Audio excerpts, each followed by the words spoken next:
Czy po 20 latach prowadzenia działalności gospodarczej można nagle zmienić nazwę oraz wizerunek firmy? Oraz jak to wpłynie na jej dalszy rozwój? Porozmawiamy o tym z panem Pawłem Kwiatkowskim, właścicielem marki Order. Panie Pawle, wszystko ma swój początek. Jak to było w pana przypadku? Początki były niewinne. Człowiek nie wiedział i zrobił. Nie wiedział, że nie można, może tak powiem, i zrobił. Powstał jakiś pomysł, inspiracja? Pomysł rodził się długo. Był co prawda powiązany z wcześniejszymi doświadczeniami w ramach współpracy z innymi firmami, natomiast bezwzględnie trzeba powiedzieć, że chęć podjęcia własnej inicjatywy, pracowania na własny rachunek, czyli mam tu na myśli własny biznes, chyba siedział od zawsze w sercu. To są takie naturalne trochę predyspozycje czasami. Tak, myślę nawet, że ludzie dzielą się na takich, którzy powinni mieć swój biznes i na takich, którzy nie muszą mieć tego biznesu i też świetnie się z tym czuć. I spełniać się życiowo, prawda? Dokładnie, raczej życiowo, ale zawodowo, myślę. Mhm.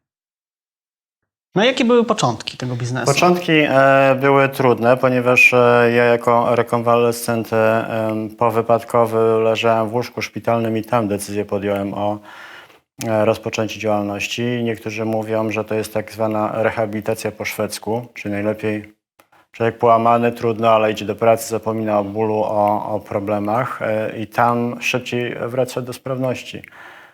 Więc to była jedna rzecz i to trochę przypadkiem wynikło. Natomiast podstawowa argumentacja polegała na tym, że będąc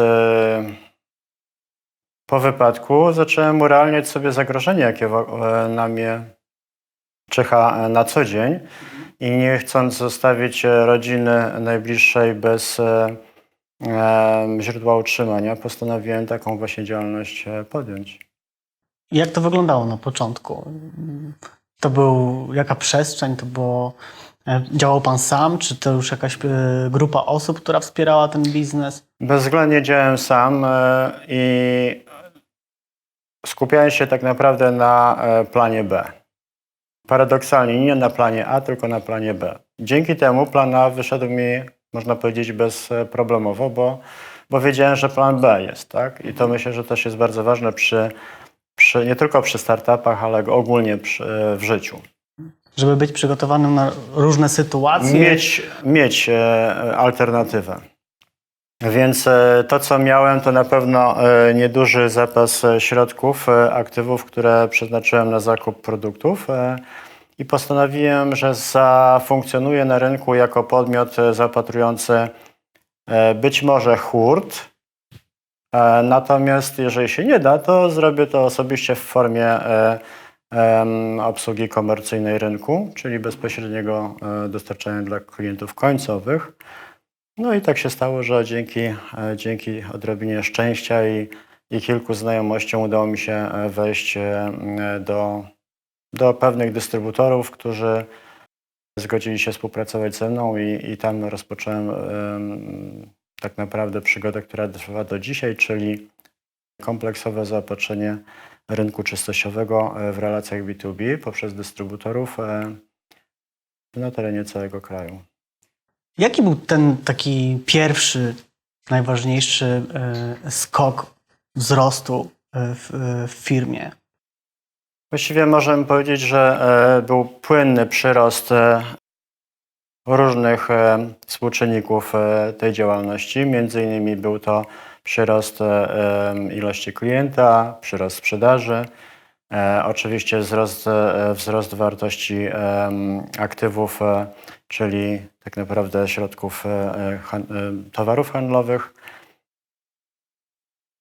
Niemniej jednak trzeba wskazać, że w tej całej historii miały miejsce pewne zdarzenia, które modulowały to tempo i kierunek tego rozwoju.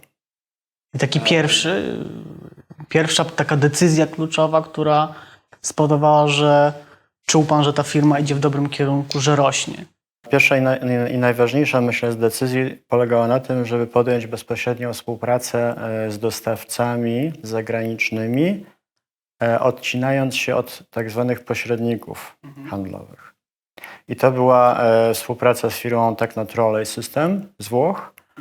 I podjęliśmy tę współpracę na bazie nawet transportu zewnętrznego.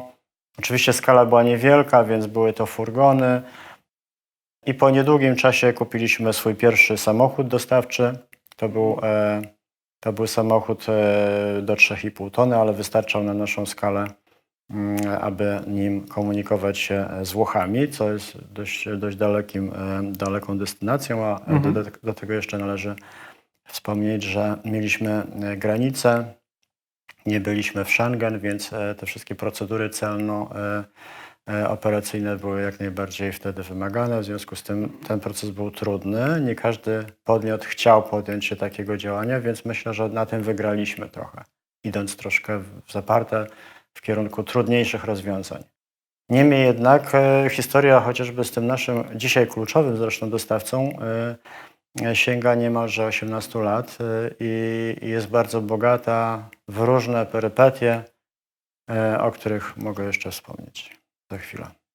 Czyli no taka niby prozaiczna by się wydawało dzisiaj rzecz jak inwestycja w samochód spowodowała dość dynamiczny wzrost firmy, prawda? To prawda, ja tego nawet nie zauważyłem, nie zdawałem sobie z tego sprawy, dopóki nie spojrzałem podczas jakichś tam niedawnych analiz i badając strukturę wzrostu kapitału firmy i bardzo łatwo okazało się, że zauważalne są pewne progi wzrostu kapitału firmy. Właśnie te progi skojarzyłem z momentami inwestowania w firmę, czyli zakup samochodu pierwszego dostawczego, zakup pierwszej maszyny do konfekcjonowania materiałów eksploatacyjnych i tak dalej. Też strategicznie wyróżniał się Pan w stosunku do swojej konkurencji, tak?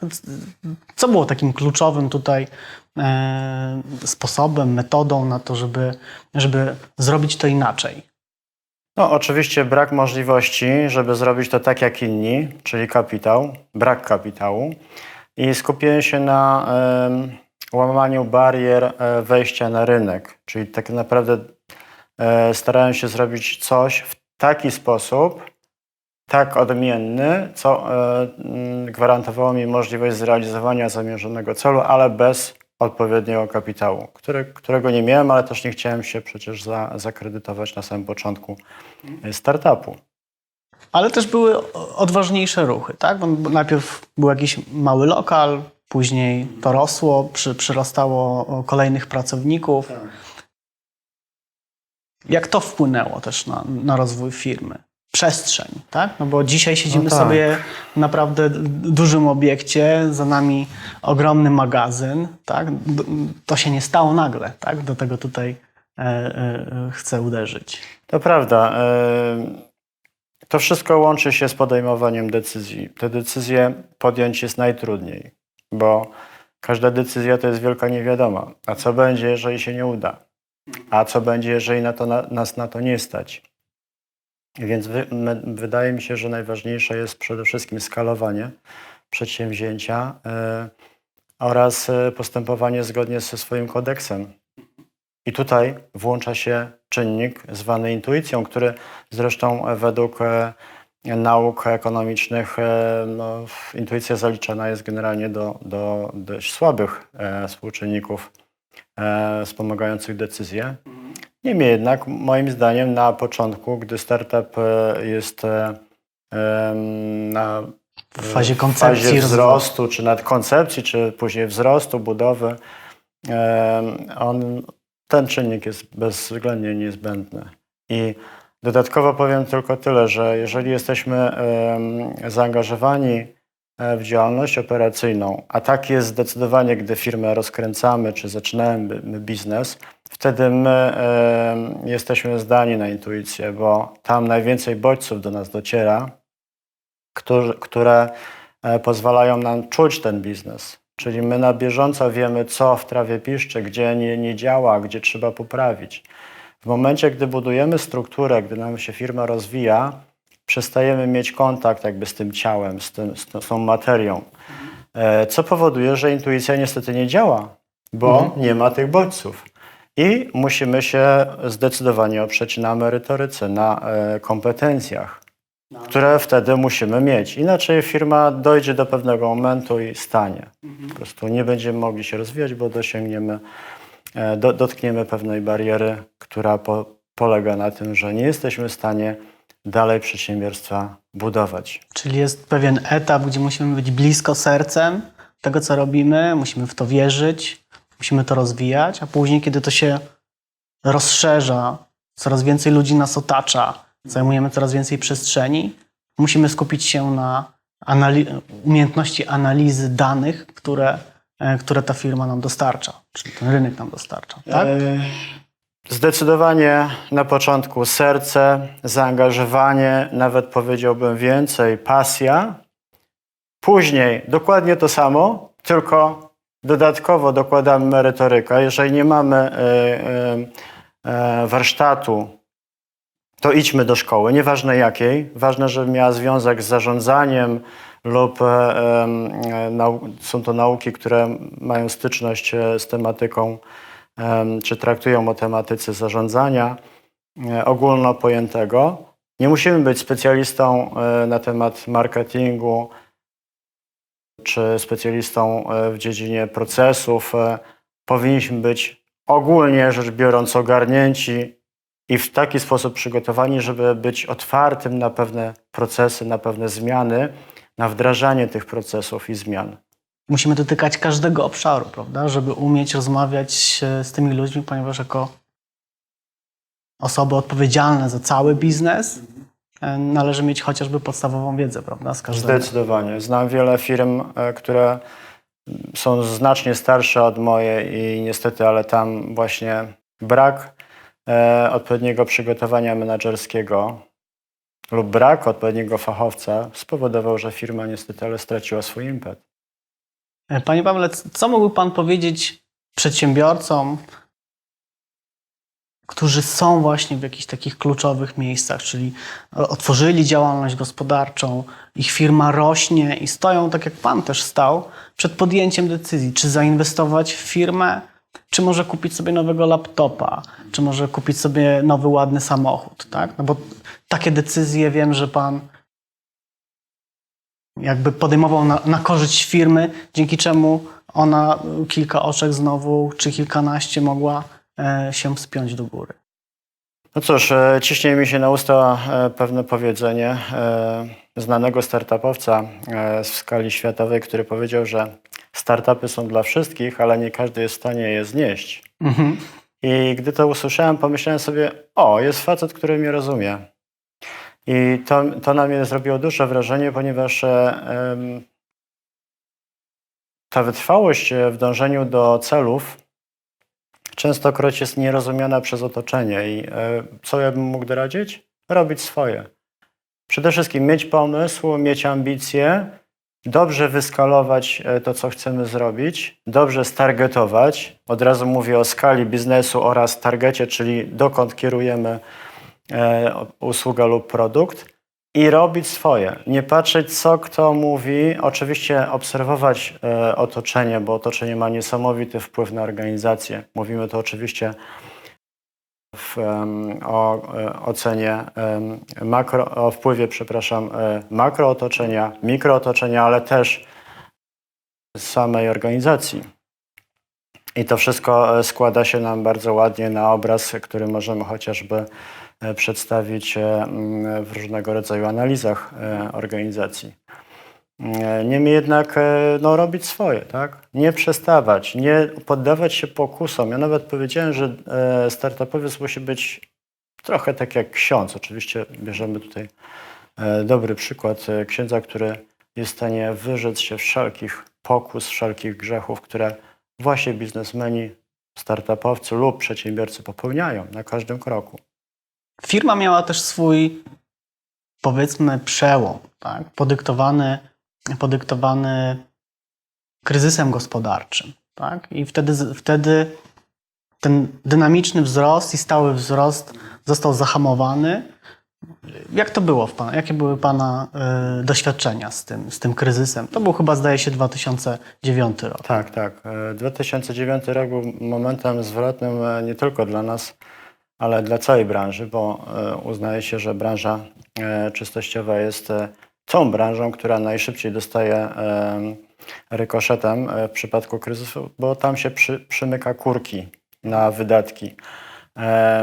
No cóż, zawsze tak jest, że jeżeli wszystko dobrze się kręci, to nie musimy analizować, robimy swoje, tak, wszystko się fajnie kręci, mamy pieniądze, cash flow, mamy nowych klientów, martwimy się tylko o to, żeby zbyt szybko, zbyt dużo klientów nie przejąć, bo to wymaga inwestycji. To też jest ciekawa tematyka a propos różnych sytuacji w rozwoju organizacji. Niemniej jednak kryzys to jest taki moment, kiedy zaczynamy zastanawiać się, co dalej, w którym kierunku to pójdzie, gdzie wylądujemy tak naprawdę. Oczywiście w ten moment, jak się później okazało, to nie była tylko kwestia kryzysu, ale to był początek różnych zmian, bo musimy pamiętać, że kryzys to jest też otwarcie się szczególnie producentów na rynek, czyli wpuszczanie innych podmiotów do bezpośredniej obsługi, co dla nas jest przecież katastrofą, bo nam to burzy całą strukturę dystrybucyjną. To jest też uwolnienie się rynku, czyli tutaj mam na myśli przede wszystkim fakt, że klient niekoniecznie chce nas słuchać, tylko sobie sam sobie rozwiązania chce poszukać i sam chce wybrać sobie dostawcę. Do tego oczywiście przyczynił się rozwój systemów komunikacyjnych. Później oczywiście wszedł problem imigracji i problem z płacami w Polsce, tak? Czyli tak naprawdę z dynamicznym wzrostem tych płac poprzez chociażby bodźce płynące od rządu. Działalność operacyjna zaczęła być po prostu coraz droższa. A jak Pan ocenia ten moment kształtowania się rynku w ujęciu marek? Powiedzmy, kiedy w latach 90. rozpoczynało się biznes, no to rynek był na tyle chłonny, że ten aspekt marki, jakiegoś wizerunku, jakichś działań marketingowych nie był tak szalenie istotny, jak umówmy się, w dzisiejszych czasach. No i Pan też szedł na tej fali takiej naturalnego rozwoju rynkowego i w pewnym momencie doszedł Pan do wniosku, że silna marka, wizerunek jest potrzebny. Jak to było wtedy? No tak. Oczywiście potrzeba budowania marki wzięła się już dawno. Potrzeba budowania marki, może inaczej, potrzeba nazwania się w jakiś sposób chodziła nam po głowie bardzo dawno. I na początku działalności też trochę przewrotnie postanowiłem nie nazywać przedsiębiorstwa w tej początkowej fazie, tak? W tej początkowej fazie, w sposób, jakbym to określił, mało poważny. Może byłaby to nazwa związana ze sprzątaniem, może z eksportem, importem, nie wiem. Postanowiłem bardzo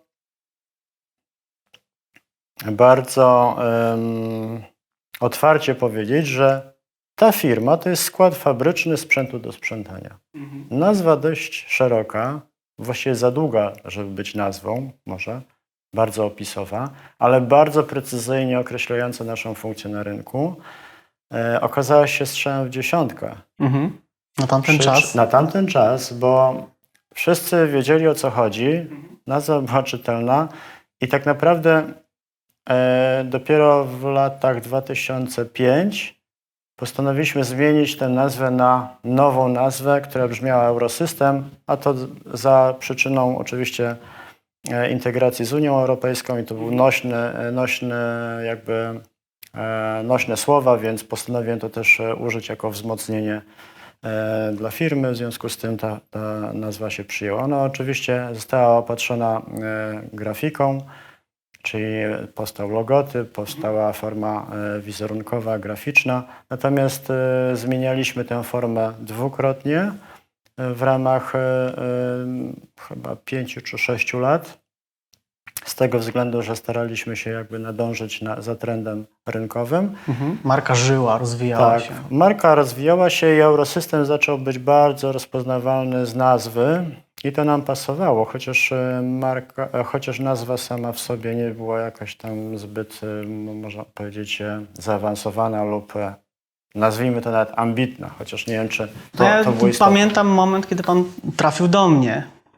Tak, W momencie i z oczekiwaniem, żeby z marki Eurosystem zrobić silną markę, tak? Nadać jej impet, wizerunek marketingowy dostosowany do dzisiejszych czasów. No, dla mnie to był bardzo ciekawy przypadek, ponieważ z zespołem zbadaliśmy ten temat. Nie wiem, czy pan pamięta, czy dobrze pan pamięta, jak przyszedłem na spotkanie i powiedziałem, że wychodzi nam z badań, że my z marki Eurosystem nie zbudujemy silnej marki. Tak? Dużo podmiotów o podobnym brzmieniu, dużo podmiotów, które mają zastrzeżoną tą nazwę i bliskoznaczne z działalnością. I wtedy powiedziałem panu po prawie 20 latach funkcjonowania, że należy zmienić nazwę. Co pan wtedy czuł? Oczywiście sentyment do nazwy jest bardzo silny. Było to w sumie po pierwsze otwarcie się na zmiany. Muszę powiedzieć, że swoisty inkrementalizm, jak się nazywa taką cechę gotowości na zmiany i gotowości na zmieniające się otoczenie, środowisko jest mi jakby bliskie. Ja już od początku myślałem, że jednak może warto było coś zmienić i chciałbym chyba to zmienić, oby to nie było tylko zmiana na gorsze. I bałem się najbardziej tego, czy nie będzie to zmiana na gorsze, niż samej zmiany, samej w sobie. I w momencie, gdy ustaliliśmy, że firma musi zmienić nazwę, no to czekaliśmy z niecierpliwością na to wow. Pan przyniósł projekt, a myśmy po prostu zamilkli, bo stwierdziliśmy, że to kompletnie się do niczego nie nadaje. No, ale też pamiętam ten moment, kiedy wróciłem do biura i w rozmowie z zespołem mieliśmy dwie drogi. Tak? Albo potworzymy ileś tych koncepcji i zrobimy sobie takie wybieranie, albo zagłębimy się bardzo w analizę, wylejemy taki silny fundament i zakorzenienie nazwy w samej idei firmy. Tak? No bo pan opowiadał o wtedy Eurosystemie jako firmie, która ma sposób na porządek, ma cały wachlarz sprzętu, chemii i właśnie sposobów działania na to, Tak. żeby robić to wydajniej, oszczędniej, oszczędzając też zdrowie ludzi. Tak? Ja pamiętam te ergonomiczne jakieś gadżety. No i tutaj postawiliśmy na jedną kartę. Pamiętam, że albo to będzie taki strzał do kosza z połowy boiska, tak? Obliczamy wszystko dokładnie, piłka wpada. Za 3 punkty. Tak, za 3 punkty. Albo po prostu się nie dogadamy, tak? No i analiza doprowadziła nas do tego dogłębna, tak? Żeśmy sięgnęli do korzeni językowych, do łaciny, ujęliśmy sobie metodę, porządek i wyszła nowa nazwa z tego, Orde i nowy wizerunek firmy. Pamiętam, że chwilę pan potrzebował na adaptację, na podjęcie decyzji. Tak. Co spowodowało, że jednak zdecydował się pan na to? Tak, no myślę, że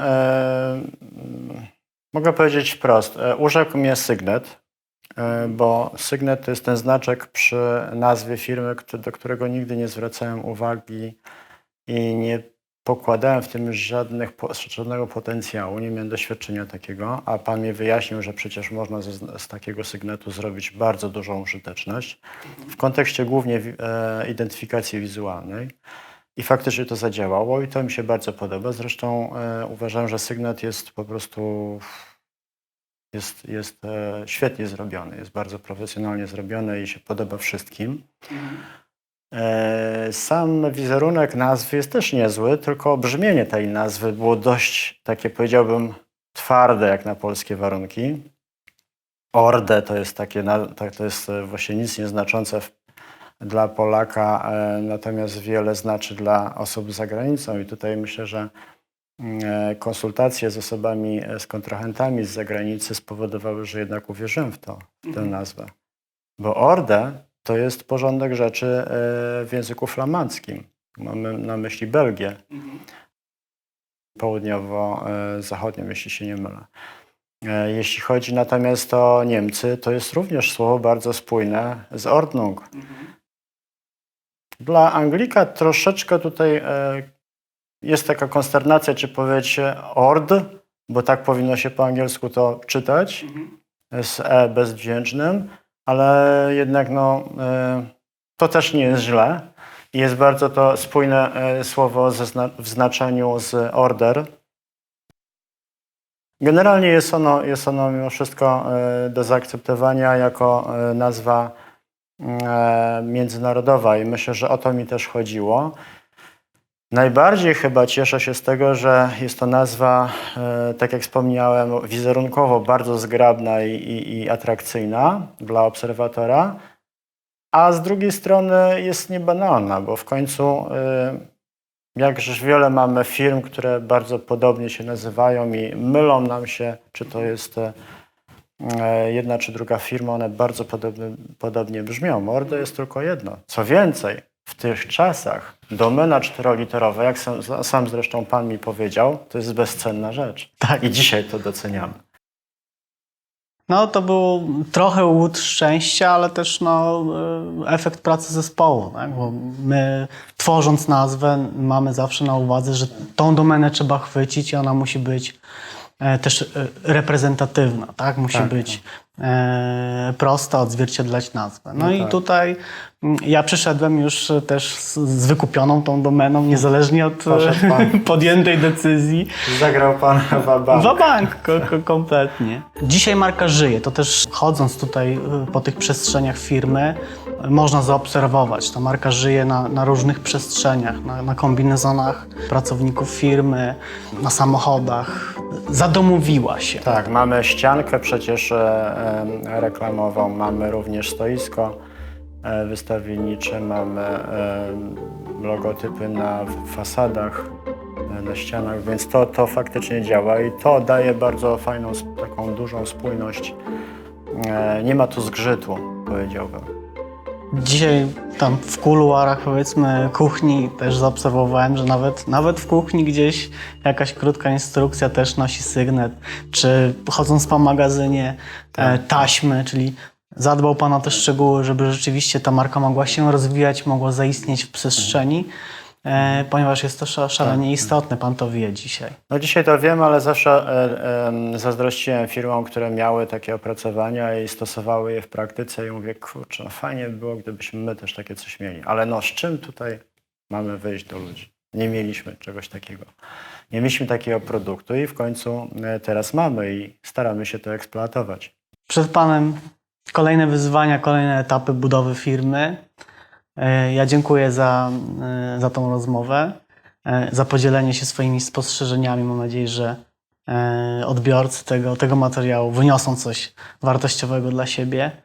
Życzę wszystkim chętnym odwagi tak naprawdę, by zrobić ten pierwszy krok.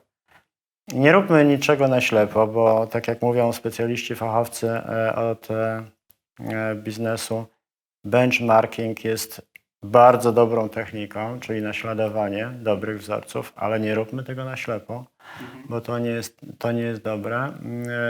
Nie bądźmy radykalistami, bądźmy otwarci na zmiany, bądźmy konsekwentni i życzę wszystkim tego, by by zrealizował swoje marzenia, bo tak naprawdę mówimy o pasji, a nie o zajęciu. I niech te życzenia się spełnią po prostu. A jeżeli Pan, Panie Marcinie, będzie mógł wesprzeć takie jednostki, takie osoby lub organizacje, no to myślę, że na pewno będzie to dobra decyzja ze strony tych osób, Dziękuję bardzo. by podjąć taką współpracę. Mam nadzieję, że ta rozmowa była dla Ciebie inspirująca. Być może Ty też otwierałeś swoją firmę w latach 90., ma ona swoją już bogatą historię i czujesz, że należałoby coś zmienić, coś wdrożyć, coś zmodyfikować.